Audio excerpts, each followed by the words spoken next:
tarde. Nós vamos dar início às atividades desta tarde.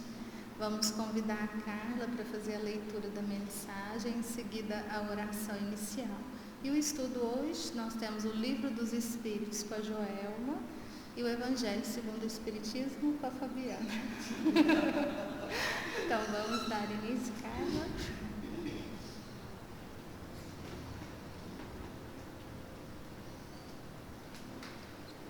Boa tarde. Que Jesus esteja conosco hoje e sempre. A mensagem é a seguinte: amados de minha alma, paz seja convosco. Neste tempo de tantas transformações, uma frase do Cristo deve ser compreendida na sua profundidade.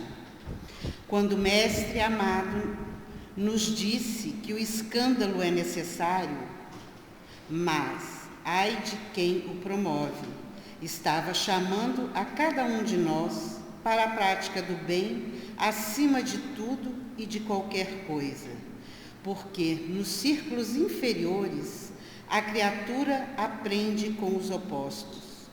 Os escândalos chamam a atenção, mas é justamente na análise de si mesmo que ele deve ser repudiado e renegado. São provas onde podemos fazer as escolhas pela consciência do bem ou nos deixarmos levar pela obsessão coletiva de tanto moralismo, tanto ódio, tantas dissensões, desgostos e depressões. Cercam a criatura, meus irmãos. O Cristo nos convida a analisarmos o bem e o mal e deixarmos que a consciência cale mais fundo no ser, mostrando esse caminho que às vezes parece tortuoso, mas é o que nos leva seguramente à alegria de viver. Porque quando nós deixamos tomar por vibrações de vingança, por vibrações de poder, pela ânsia de sermos melhores, os caminhos nos parecem tão fáceis, mas a consequência é dolorosa, porque é a dor que nos para e nos pede a reflexão da colheita das consequências. Amados, que nesse instante possam buscar em si mesmo a força, a coragem de renunciar à vaidade, à hipocrisia e tomarem para si a caminhada de amor. O Cristo guia-nos a todos. Deixemos que a intuição nos reja e proteja. Assim seja. Nesses momentos, então, de reflexões, vamos fechar os nossos olhos e agradecer ao Pai por todo o seu ensinamento, pela bondade, pela perseverança, para que possamos, Senhor, seguirmos sempre os seus passos, deixando sempre o ódio, a vingança de lado, que possa reinar em nossos corações a paz, o amor e o perdão. Mestre amado, que nesta tarde de hoje seja uma tarde de muita paz, de muitas reflexões, que possamos ter ouvidos de ouvir tudo aquilo que aqui será ensinado. Fique conosco, Pai, não só hoje, mas em todos os momentos de nossas vidas. Que assim seja.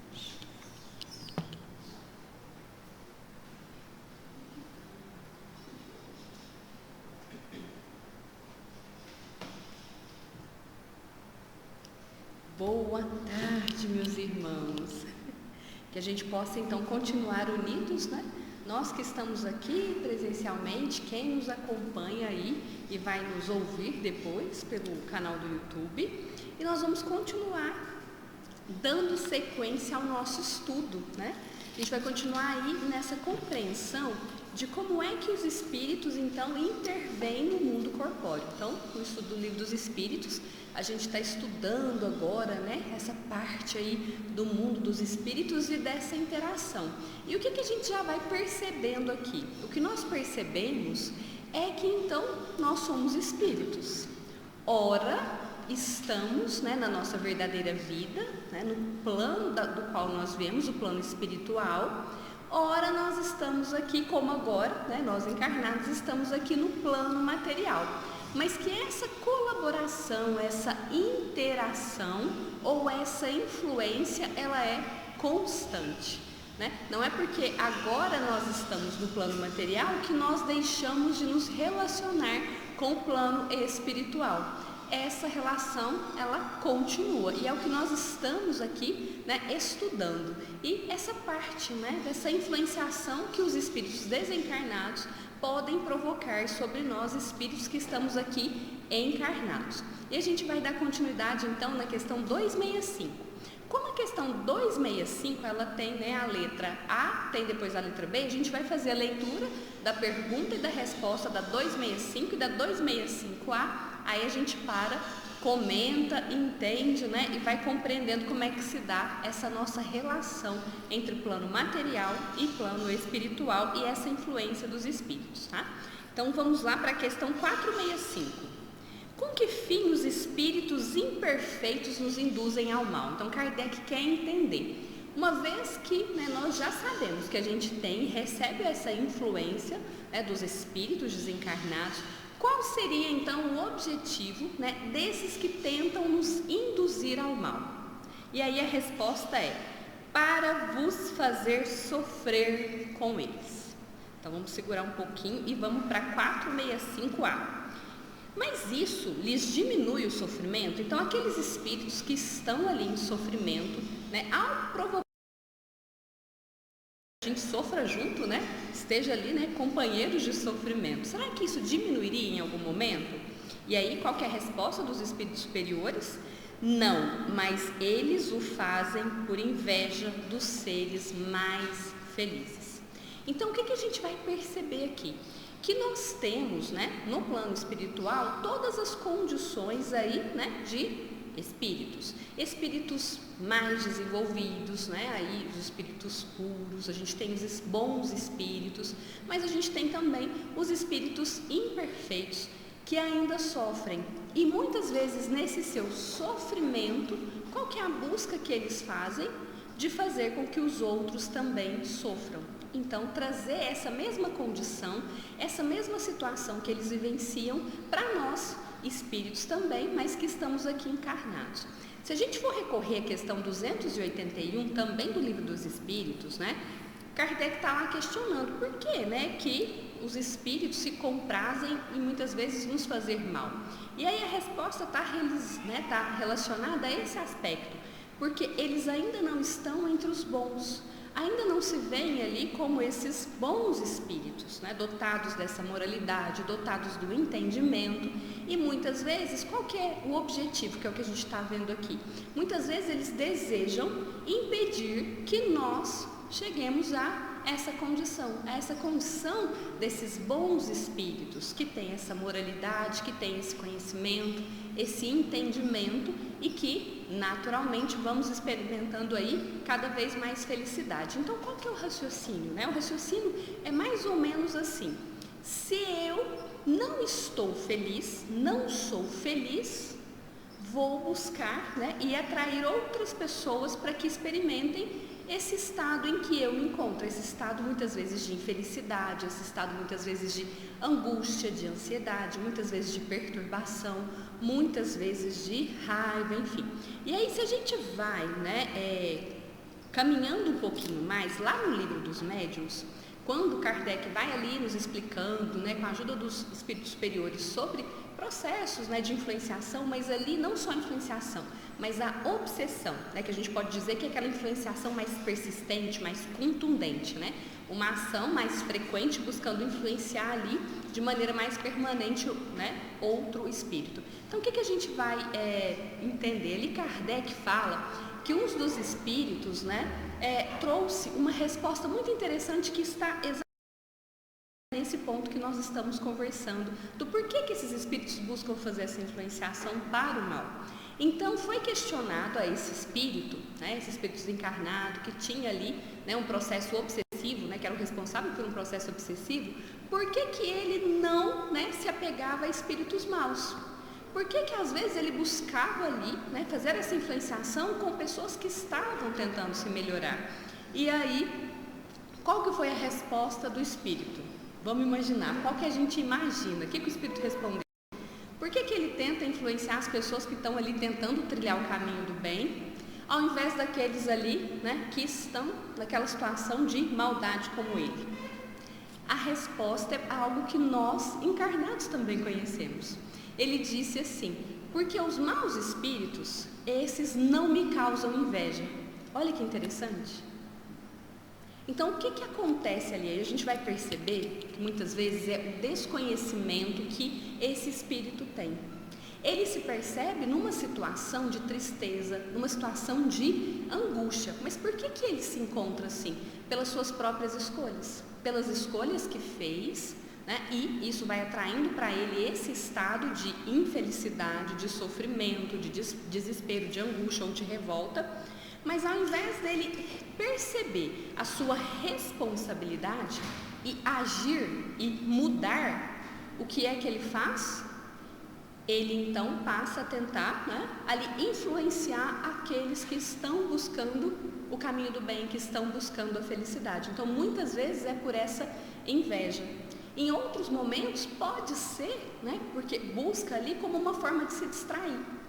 Então vamos pensar, né, um espírito que teve apenas más ações, né? Então as suas obras não foram edificantes, né? Causou muita dor, causou muito sofrimento. Quando desencarna, o que vai acontecer com esse espírito? Ele vai vivenciar as consequências de tudo aquilo que ele fez. Jesus já nos disse, é cada um segundo as suas obras.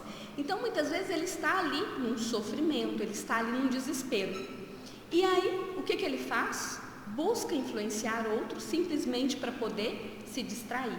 Então muitas vezes esse processo de influenciação é também desse espírito que não assumiu a responsabilidade ainda por conquistar a sua felicidade, né? De tomar um novo caminho, de se arrepender e agir no bem. O que ele faz? Para fugir da dor que ele mesmo causou a si, ele começa a influenciar as outras pessoas, né? Então aí a gente vai tendo esse processo de influenciação também como uma fuga da própria dor. Então esse é um ponto interessante para a gente perceber. Mas nem só isso explica também as influenciações. Muitas vezes o que pode acontecer? Nós podemos ter, né, um de nós que desencarna às vezes vítima de uma doença muito difícil, muito complicada, e aí em razão disso a gente vai ali entristecendo.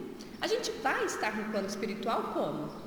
Às vezes nessa tristeza com a qual a gente desencarnou, triste, se sentindo solitário, a gente não percebe a ajuda dos bons espíritos ali no plano espiritual que vieram nos receber, que vieram nos ajudar, né? Então a gente não percebendo isso, a gente vai ficando triste, solitário. Quem é que a gente vai perceber? Quem está aqui, encarnado muitas vezes, triste e solitário. Aí a gente às vezes pode se aproximar dessas pessoas, por quê?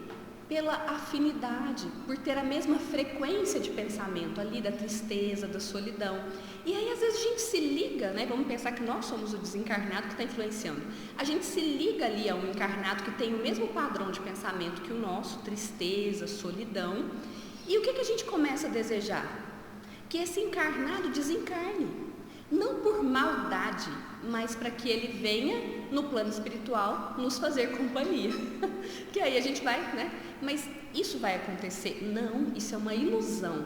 Por quê? O que cada um de nós vai vivenciar após o desencarne é muito relativo, né? É muito particular. Então não é porque ali o outro deseja que a gente vá lá fazer companhia que a gente vai desencarnar e vai. Não, isso vai depender muito da nossa vivência e da experiência, que vai ser muito particular, muito singular para cada um de nós. Mas então o que a gente vai perceber? Tem desde aquele que não assumiu a responsabilidade ainda, né, pela sua mudança, pela sua transformação, e ainda não busca a sua felicidade e sente ali aquela infelicidade e vai tentar atrapalhar o outro que está ali buscando, né? Desde aquele que foge e aí para fugir da sua dor ali vai tentar tirar, né, o outro do bom caminho, digamos assim, vai tentar, né? Porque se vai tirar ou não depende, né, do encarnado.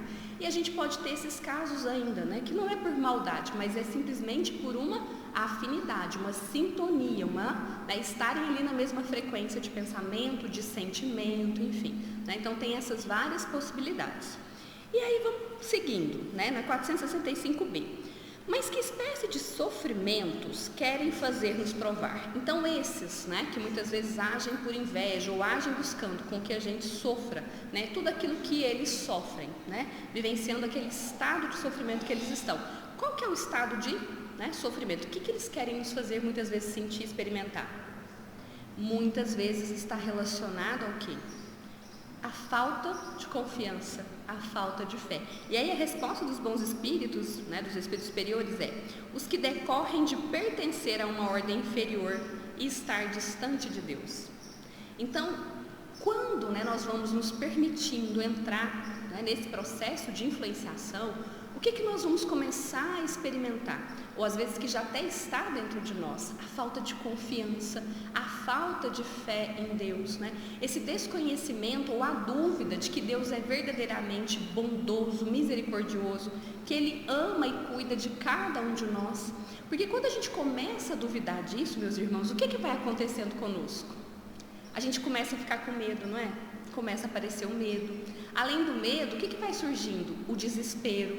Às vezes surge também a angústia e nós vamos entrando nesses estados mentais extremamente dolorosos e aí nós vamos então sofrendo. Agora, se a gente tem fé, confiança em Deus, o que vai acontecer?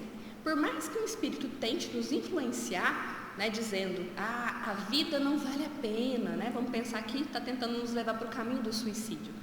Essa situação é difícil demais, você não vai conseguir, isso é muito injusto com você, por que você está passando por isso? Olha o que o outro te fez. Então vamos pensar que esse Espírito está tentando nos influenciar dessa forma.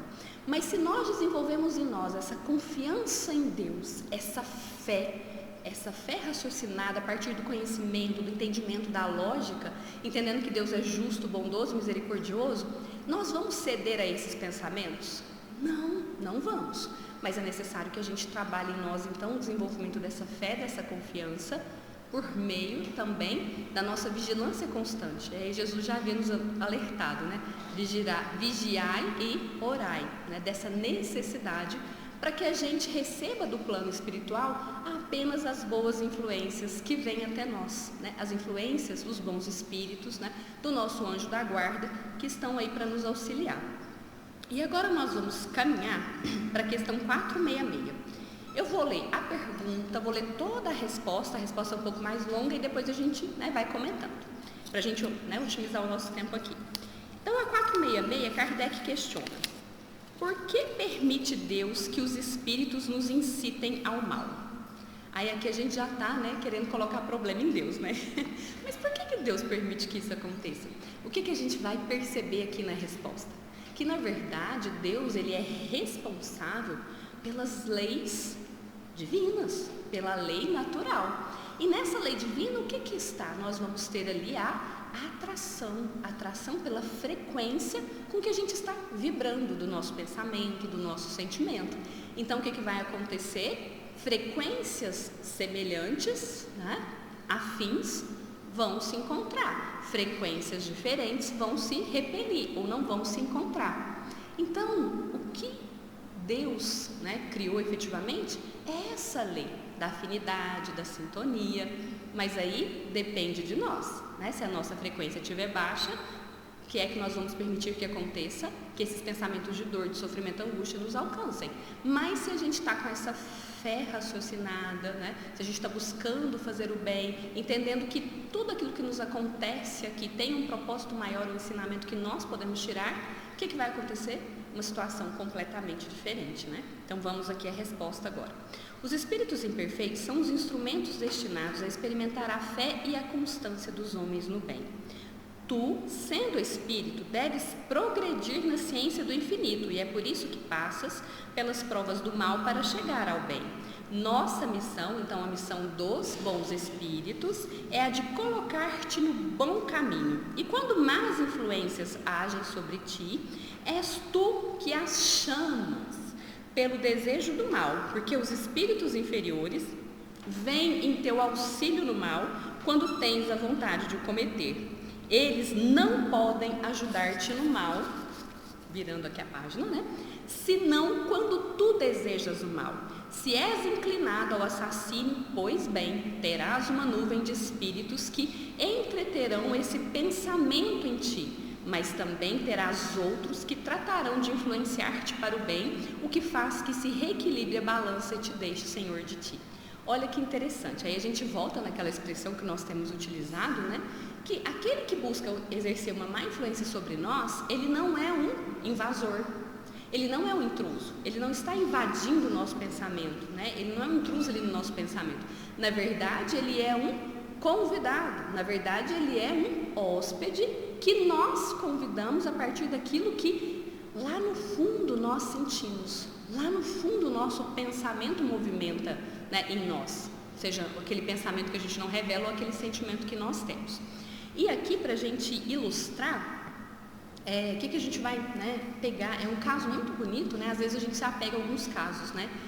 Confesso que há um apego particular para esse caso, que está descrito na Revista Espírita, maio de 1859, né? Então ali um espírito, ele vai desencarnado.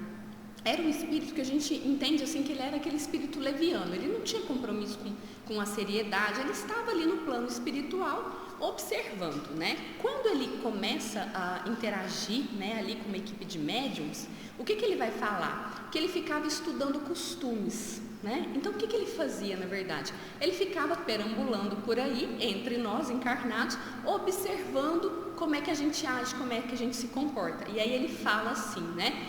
Que maqueia-se muitas vezes o coração como se maqueia a face. O que ele está dizendo? Que muitas vezes a gente tenta passar uma imagem, né, de bondade, de sermos bons, que na verdade é pura maquiagem, que não é isso que efetivamente nós temos dentro de nós.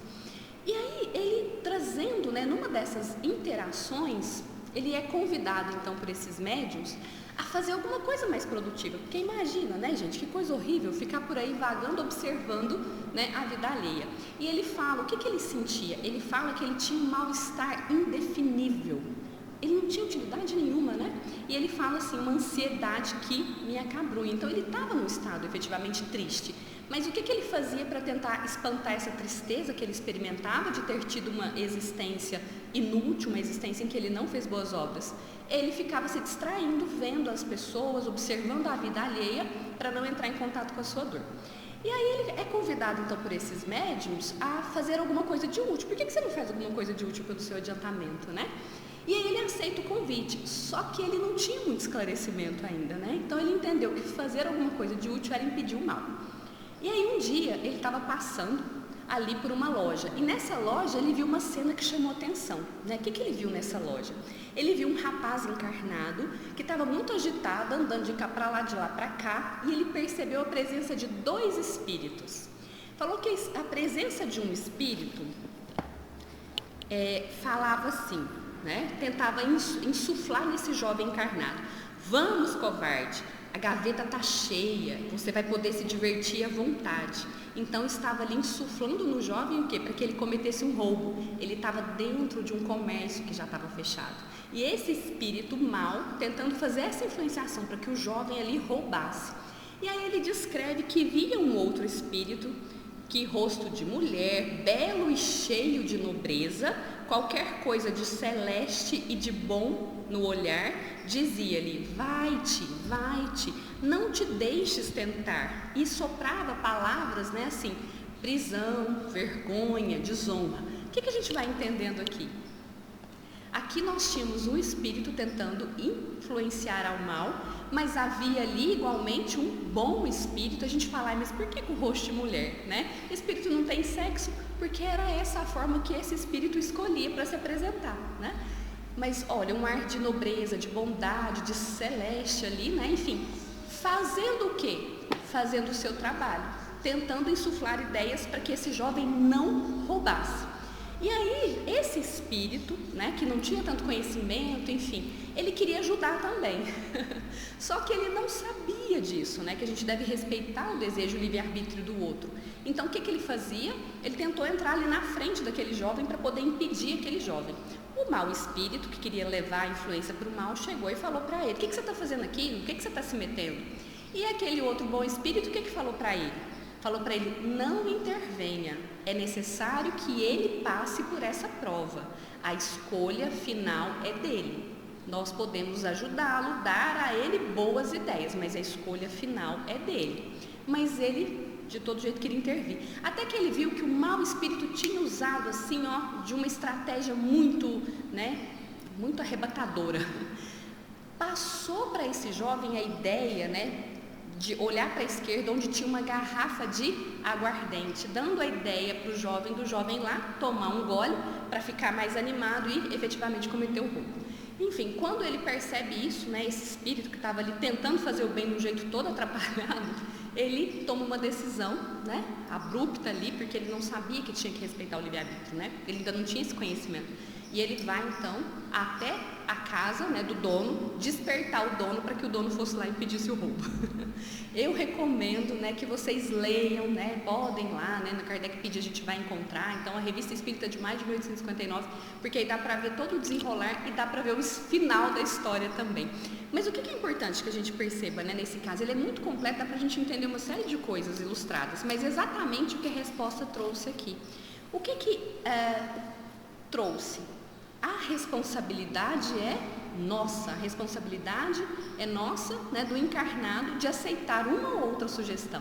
Mas nós nunca teremos apenas essas más influenciações. Nós temos também bons espíritos que velam por nós.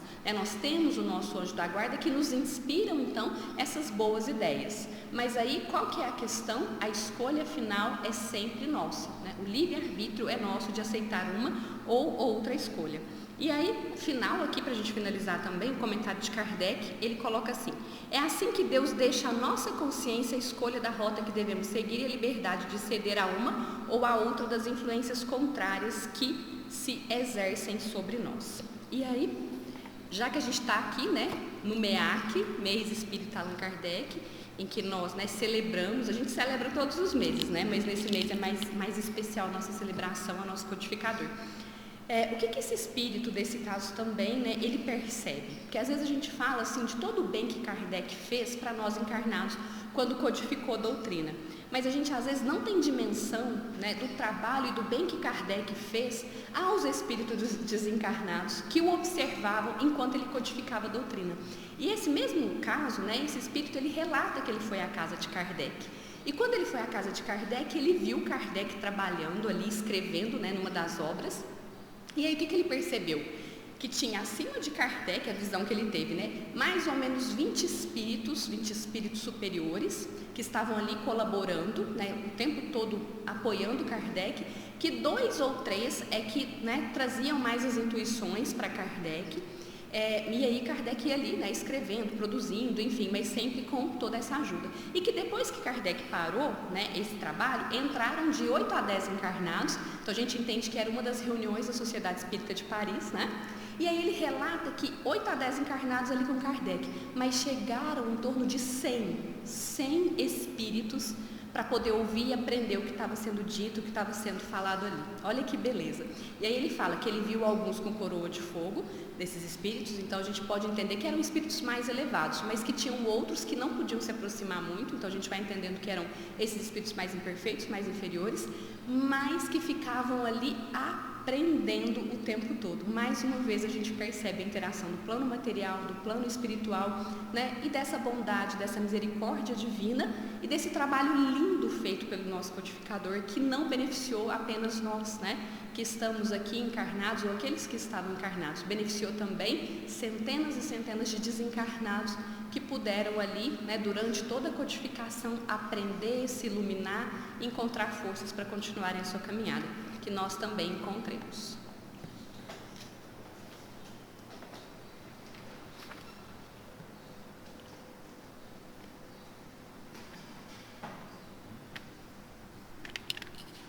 Boa tarde de novo. Hoje no Evangelho, dando continuidade ao capítulo 5, Bem-aventurados os aflitos, nós estamos nos itens de 14 a 17, que é a loucura e o suicídio. E é interessante que quem nos coloca esses itens, que vai nos falar sobre loucura e suicídio, é o próprio Allan Kardec. E Allan Kardec, ele já inicia nos trazendo algo muito profundo da doutrina espírita, porque ele vai nos dizer que a calma e a resignação com que nós encaramos as vicissitudes, as dificuldades terrenas e também a vida futura são antídotos tanto para a loucura quanto para o suicídio. O que ele está nos dizendo? Quando a gente pensa na calma, na serenidade, é quando a gente tem ali diante de nós um problema, uma dor, uma dificuldade que todos nós temos. E essa serenidade é a serenidade da resignação, da aceitação. Para a gente ter essa aceitação, a gente já tem que ter qual compreensão? De que todos os problemas aqui nessa existência terrena, nessa existência material, elas podem servir ao nosso espírito imortal de provas. Como que nós vamos superá-las? E aí vem o quê? Quando a gente fala dessa serenidade, encarar o problema e ter aquela perspectiva do que ele está querendo nos ensinar. Quando a gente fala a vida ensina, qual a lição que nós devemos tirar?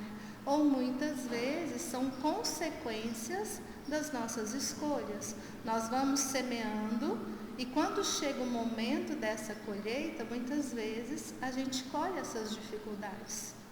Aí aqui a gente pode até entender também as expiações.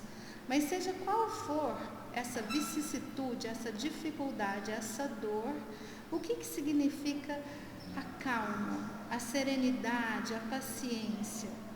É esse olhar em que nós já entendemos Deus, nosso Pai. Já compreendemos o amor dele para conosco. Que ele nada vai trazer para nós, primeiro, que a gente não consiga suportar. E em segundo lugar, e mais importante, é entender que tudo é para a evolução do espírito, para que a gente possa alcançar essa perfeição a que somos destinados. Quando se fala em resignação, é importante também entendermos o amor de Deus, porque não é uma submissão, que Deus quer que a gente seja submisso no sentido de adoração, não. Se o Pai nos ama e o desejo dele é a nossa felicidade real, verdadeira, aqui a gente tem a resignação, porque a gente tem a compreensão de que sempre nós estaremos diante de nós, frente a frente, com aquilo que vai nos trazer esse progresso, essa evolução, dependendo do quê? Dependendo de como nós lidamos com essas vicissitudes.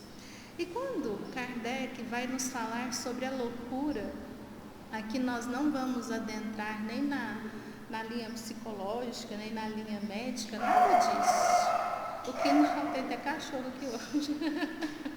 O que nós vamos entender dessa loucura é que muitas vezes, quando nós fraquejamos, quando nós olhamos para aquela dor e ao invés de percebermos a voz do Pai nos dizendo: para, você está escolhendo algo errado, ou então enxergando que somos capazes de superar, nós fugimos, nós nos alienamos, nós não damos conta. Então essa fuga, vamos dizer assim, dessa realidade é o que Kardec coloca como fuga da realidade, loucura. Por isso aqui a gente vai entender o porquê da resignação, da calma, seria antídoto dessa loucura. Da mesma forma, ele vai nos dizer do suicídio, só que aqui ele vai excluir qual tipo de suicídio? Um suicídio chamado inconsciente. O que é esse suicídio inconsciente? Aquela pessoa que está alienada, se ela comete o suicídio, ela não está com a sua consciência dentro, vamos dizer assim, de uma normalidade. Aquele que está alcoolizado, por exemplo, também não está no seu estado consciente. Se eles deliberadamente fazem alguma ação que lhes traga a morte, por mais que seja uma ação deles, buscada por eles, não vai ser o quê? Considerado aquele suicídio. Porque o que significa suicídio? Que de uma forma consciente nós buscamos a morte. O que é buscar a morte? Na realidade, é nós extinguirmos essa existência material. Daqui a pouco Kardec vai nos dizer espiritismo e materialismo e a gente vai fazer um raciocínio bem lógico. Agora, é interessante que o Livro dos Espíritos nos fala de um suicídio que a gente muito pouco fala dele. Quando nós escolhemos de forma consciente por ações que colocam a nossa existência material em risco. É uma questão forte. Se eu tenho, por exemplo, diabetes, mas sou louca por doce, e aí mesmo tomando as minhas medicações e indo ao médico, mas o que eu faço? Eu abuso do doce. Eu tenho consciência de que eu estou o quê? Lesando essa máquina física. Por mais que eu fale assim, não estou querendo morrer, longe de mim morrer, mas também viver de uma forma plena, conscientemente a gente não está buscando. E o mais interessante de suicídio é por quê? Porque vai encaixar, vamos dizer assim, de uma forma muito direta ao que Kardec nos fala, da falta de resignação, da falta de calma. Porque o suicídio é um desgosto, é uma dor tão profunda que nós desistimos, é uma desistência da vida. E vem o Espiritismo nos ensinar que a gente desiste da vida. Tem jeito? Depois que nós fomos criados, somos espíritos imortais. A gente pode até desistir dessa existência, mas da vida do espírito jamais. O nosso espírito jamais irá ser o quê? Destruído, sofrer qualquer tipo de morte. Por isso o Espiritismo é tão consolador e ao mesmo tempo ele nos traz um aprendizado que nos liberta dessa ignorância. Porque aquele que crê no materialismo, quem é materialista, o que ele acredita? Com a morte, o que acontece? Acaba tudo, né? Estou com tanta dor, com tanto problema, se eu não acredito em nada depois da morte, qual que é a melhor solução? Acaba com esse negócio de uma vez, né? Vamos pôr fim nisso, porque vai ter fim mesmo algum dia, então eu já acabo com isso. E aí até de uma forma lógica, eu vou exterminar, se eu sou materialista, a minha vida. Qual que é a surpresa, seja do materialista, seja de quem for que comete o suicídio? Que a gente não morre. A gente deixa o corpo físico, mas nós nos encontramos no plano espiritual como nós somos, com os nossos problemas, com as nossas dores, só que agora de uma forma mais contundente. Existe uma comunicação interessante, foi dada aqui na casa, um jovem, que ele cometeu o suicídio, ele fala de uma dor muito profunda, mas o que ele vai relatar ali? Que não valia a pena o suicídio. Porque por mais que ele sofresse aqui, qual que era a recordação dele? Que ele tinha os familiares, que ele tinha os seus amigos que constantemente estavam dizendo a ele, para ele ter força, para ele perseverar. Ele descreve que ele podia, por exemplo, ali da janela do quarto dele, por mais que ele não quisesse sair, abrir a janela e ver o sol, ver o céu. E onde ele estava, ele só enxergava a escuridão. Não é triste? Você está ainda com seus problemas, mas você abriu mão de toda a ajuda que o Pai te deu. Então é interessante esse pensamento de que o suicídio ele não nos traz nenhuma melhora. Pelo contrário, nós vamos estar ali diante das nossas dores e com a nossa consciência atormentada. Por quê? Porque nós fugimos de algo que muitas vezes nós pedimos, nós rogamos no plano espiritual, num planejamento reencarnatório, e aqui nós sucumbimos. E o que vai acontecer com o suicida? De uma forma muito natural que acontece com todos nós. O arrependimento sincero, a expiação e a reparação vai alcançar a perfeição, porque a lei de Deus é uma lei de amor. E o que mais nos chama a atenção quando nós falamos em suicídio é que os dados ainda são muito gritantes. O último censo da Organização Mundial de Saúde foi em 2015 e ali eles colocam 800 mil suicídios ao ano. Então, 800 mil pessoas deixam essa existência pelas portas do suicídio. Só que um número 20 vezes maior, 16 milhões de pessoas, tentam o suicídio. Não são bem-sucedidos, mas tentam. O que nós estamos percebendo aqui? Esse desgosto da vida. Por que esse desgosto? Muitas vezes está ligado ao que Kardec vem nos alertar. Nós desconhecemos quem somos nós. Desconhecemos de onde viemos, para onde vamos e por que sofremos. E aí nos desesperamos. Essa fé na vida futura que ele nos traz é nós conseguirmos enxergar o grande objetivo nosso. Porque quando a gente enxerga esse reino dos céus que o Cristo nos traz, nós passamos a enxergar a nossa existência hoje como uma simples série escolar. Nós estamos aqui de passagem. E conforme a nossa passagem, conforme a nossa resignação, a nossa disposição de superarmos essas dores que são atreladas ao quê? Às nossas inferioridades. Então nós nos encorajamos a seguir, a perseverar neste caminho que o Cristo nos traz. Que caminho é esse? Da humildade, da mansuetude, da misericórdia, dessa sede e fome de justiça, que não é nós sermos justos no sentido de condenarmos e julgarmos o outro. A justiça é o quê? Conosco mesmos. É esse olhar para dentro de nós, esse olhar de amor tanto para comigo quanto para o meu semelhante. Seja meu semelhante quem for. Ah, mas ele é de outra religião.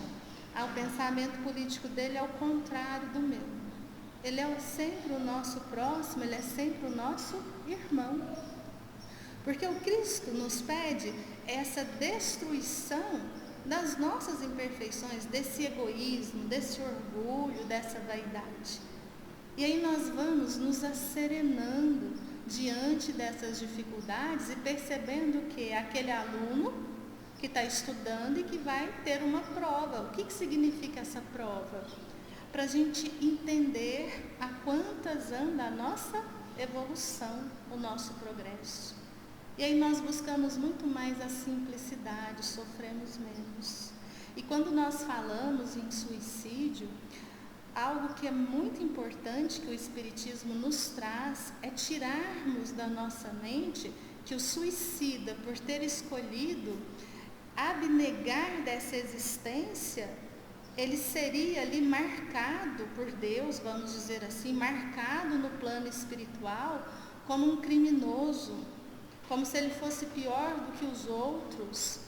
E aí muitos vão dizer que esse suicida vai ficar ali tanto e tanto tempo passando por aquele sofrimento, que vai ver ali o seu corpo ser, devorado pelos vermes. Isso pode acontecer? Pode, não só com o suicida, mas com todos aqueles que têm um apego material tão grande, são tão apegados ao corpo que ficam ali, o espírito fica ali próximo a esse corpo, mas é uma escolha do espírito, não é esse castigo. O castigo do suicida é que ele não morre. Ele tenta, mas ele não consegue. E aí no livro Céu e Inferno, que nessa passagem Kardec vai nos dizer que os próprios espíritos que cometeram suicídio vêm o quê? Nos alertar. Então nós temos 9 relatos interessantes no livro Céu e Inferno. E cada comentário, cada um que coloca ali a sua dor, o porquê de cometer o suicídio, o que a gente percebe? Que são situações totalmente diferentes, que aquilo que aconteceu com cada um nesse retorno ao plano espiritual também são consequências o quê? Totalmente diferentes. Então, para a gente, de uma forma bem rápida, ilustrar, tem ali o caso de uma mãe que o filho estava doente. E Chega um dia, ele chama a família e percebe que ele estava partindo. Ele não estava suicidando, não. Era uma morte natural, ele já estava doente há muito tempo. Um médico é chamado e realmente o médico fala, ele tem algumas horas de vida, não mais que isso. E o que a mãe faz? Beija o filho e fala para ele que mais tarde eles se encontrariam. Ninguém viu naquela fala uma ameaça de suicídio, mas algo assim para serenar o filho, vai que um dia a gente se encontra. Quando ele desencarna, eles vão chamar a mãe e a encontram no celeiro enforcada. A gente jogaria pedra nessa mãe, na dor que ela está sentindo? Qual que foi o pensamento dela? Meu filho vai morrer, então eu vou morrer também e vou ficar com meu filho, seja lá onde que for. E o que acontece? Ali Kardec, sabendo desse caso, ele faz a evocação e o filho vem. E ele então faz um relato de que pobre mãe, pobre tão dedicada mãe, ele elogia a mãe, só que ela foi o quê? Foi orgulhosa. Ela não se resignou à vontade do pai. Se ela se resignasse, ali, dentre poucos dias, pouco tempo, ele mesmo viria buscá-la. Eles estariam juntos. E mesmo que esses corpos tenham sido ali velados juntos, enterrados juntos, ali no plano espiritual ela não tinha condições de ver o filho. Então quando ela é evocada, ela vem e gritando, cadê meu filho? Que Deus é esse que tomou meu filho? Onde está meu filho? A gente vê o quê? Essa dor, essa loucura. E aí vão falando para ela que um dia ela teria que estar equilibrada para estar com o filho. Ela veria o filho? Sim. Mas aqui a gente está vendo alguém que foi relegada a ficar ali vendo falta de ar, enforcada. Não. Qual que é a consequência dela? Pela falta de resignação, pela falta de fé. É o objeto dela, ela não estar com o seu filho. Tem uma outra passagem de um pai com um conscrito, filho único, teria que ir para a guerra e o pai se desespera. Quem de nós queria que o filho fosse para a guerra, né? Alguém aqui falou assim, meu filho, vai lá para a Rússia, para a Ucrânia, para a guerra, né? A gente não quer. E ele então, pensando em todas as saídas, os filhos únicos de viúvas não iriam para a guerra. O que ele pensou? Vou me matar, suicídio, meu filho não vai para a guerra. Ali, quando faz a evocação dele, ele estava ciente de que tinha feito algo contrário ao que Deus teria instruído, até mesmo no plano reencarnatório. Porque quem diria que o filho sucumbiria na guerra? Quem diria que não estava ali naquela passagem uma expiação para o filho dele? E o que ele faz? Ele interrompe todo um planejamento. O que é interessante nesses relatos? A gente perceber que o suicídio jamais é algo que a gente possa ter como solução. Ele não resolve, ele não é real. Ele é muito mais uma fuga, é muito mais uma solução. A gente até chama de covarde, é algo muito pejorativo, mas essa covardia é no sentido que da gente se entregar à ansiedade, ao medo e não à fé.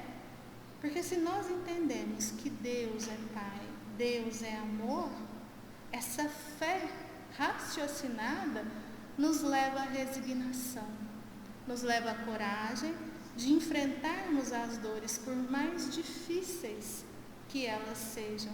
É o que Kardec vai terminar essa mensagem nos falando da coragem moral. E aí nós vamos finalizar com algo também muito bonito que acontece com o próprio Allan Kardec. E amanhã, dia 3 de outubro, a gente comemora o nascimento de Kardec, o início do mês espírita Allan Kardec. E tem uma passagem relacionada ao suicídio que nos fala muito dessa essência da doutrina espírita, que consola pela fé raciocinada. Então é a história de um jovem chamado José Perrier. Ele se casa com o amor da sua vida, extremamente apaixonado pela noiva, se casam, mas em muito pouco tempo ela desenvolve uma doença rara, uma doença fatal. Quando ela morre, quando ela desencarna, ele mesmo relata que vai à loucura. A dor é tamanha que ele não quer mais viver. Então ele resolve pelo suicídio, não sabia nadar. Então ali na Ponte Marie, no Rio Sena, ele está ali o quê? Vai se jogar no rio para se matar. Quando ele está, na iminência do suicídio, ali na ponte, ali, que eles falam, ali na balaustrada, ele toca algo que cai aos seus pés. Era um livro, muito assim, já tinha uma encadernação boa, mas estava meio molhado. E ele então pega esse livro e leva até um poste de luz. E toda vez que a gente conta essa história, a gente pensa, até na hora da gente se matar, a gente é curioso, Porque se tivesse decidido, deixava o livro ali e pulava, mas não. Antes de matar, vamos ver o que acontece, que livro é esse. E quando ele abre, é até bonito, o frontispício ali, aquela primeira página, está escrito: este livro salvou minha vida, assinado A. Lohan. E ele vai para o suicídio.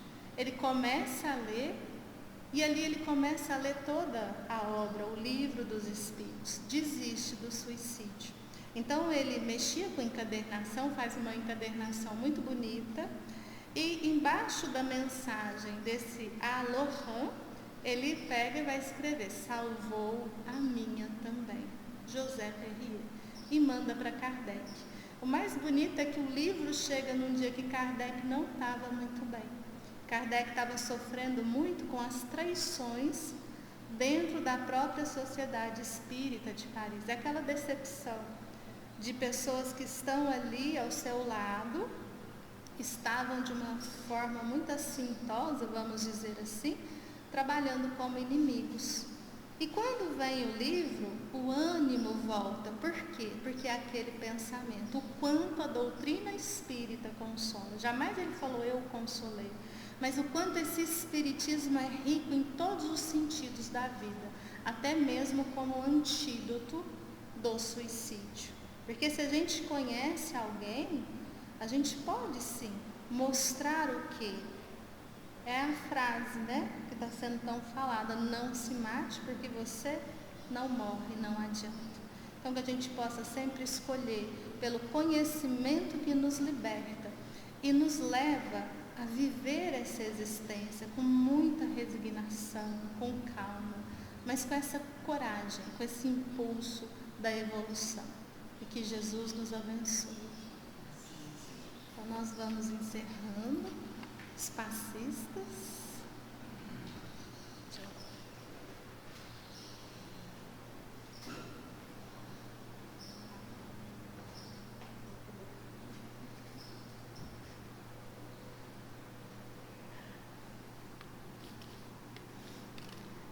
Então vamos, nesse instante, rogar ao Mestre Jesus por todos os nossos irmãos que sucumbiram às dores, pela desistência, pelas portas do suicídio, que sejam acolhidos, que as nossas orações sejam verdadeiros bálsamos em seus espíritos.